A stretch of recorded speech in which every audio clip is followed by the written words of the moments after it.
please welcome, with their speech entitled Sepsis, Would You Know the Signs? It's Heather, everybody!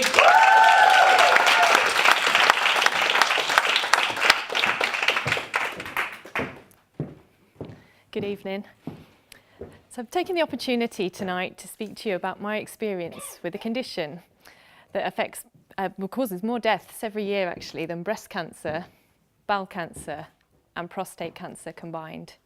In the UK every year 250,000 people are affected, 25,000 of those are children, and 50,000 people die from this condition.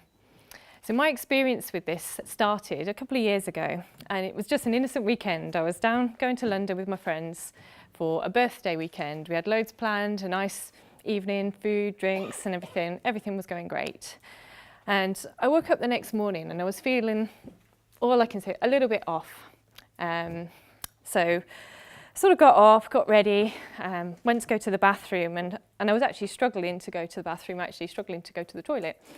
And I came back, and the group of people I was with was actually a group of doctors and pharmacists. And I sort of explained my symptoms, and they said, "Don't worry, you'll be fine. Just drink more water, flush it through, you'll be fine." And I thought, okay, fine. So I persevered through the day, and I was feeling just gradually worse and worse. But I didn't want to wreck the weekend. Truth be told, I thought, you know what, the guys have put a lot of effort into this, let's just carry on. So I got back that evening, travelled back to Birmingham and went home, still feeling just not great really. As it went on, the next day I got up and I went to work. And I never miss a day off work. I'm one of those people that's always there. And I thought, no, I'll carry on in. Got back that evening, again, feeling really, really lethargic, starting to feel quite clammy, and I thought, I'll just go to bed. Again, I'll be fine. The next morning I woke up and got up, and my partner said to me, "I'm sure you shouldn't be going to work." I said, No, I'll be fine. So I got in the shower and then got back into bed, and for the next 5 hours I actually didn't move at all.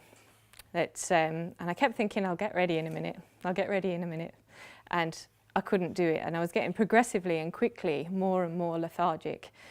My skin was getting very, very clammy, my heart was racing, and there was just a moment, it was about 2:05 in the afternoon, where I thought to myself, this is it, I'm going to die.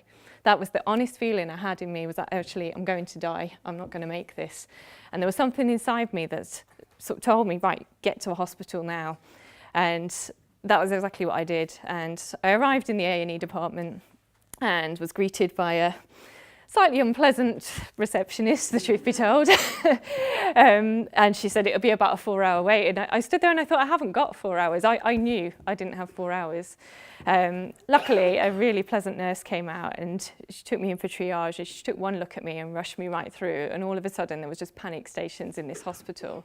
And they said, "You've got sepsis." And all of a sudden, it was like, you know, catheters, antibiotics, all these different things happened. And I was in for a number of days. And it was a truly frightening experience, but started with something so minor. Now, I myself am a pharmacist, and I was surrounded by health professionals. So I became much more aware of this condition as time went on. And I read the papers now, and I think the write-ups around this are starting to increase, and I think doctors' awareness around this is starting to increase, and actually legislation around this is changing as well to help identify the condition. But I've been a pharmacist for many years, and I actually really, truly didn't identify it. So sepsis actually starts just with a minor infection and can become something quite significant and major and life-threatening very, very quickly. So I guess the message I really want to share in this sort of forum is actually for you and your families, you know, don't look at these minor infections, don't become a hypochondriac, but, you know, look at these minor infections and just keep a real close eye on them, because actually they can just very quickly develop. And, you know, there's many deaths. 6.5 million people globally are affected, and UK, 50,000 people die from this condition, which is a huge amount. As I said before, the same number as breast cancer, bowel cancer and prostate cancer combined. It's phenomenal.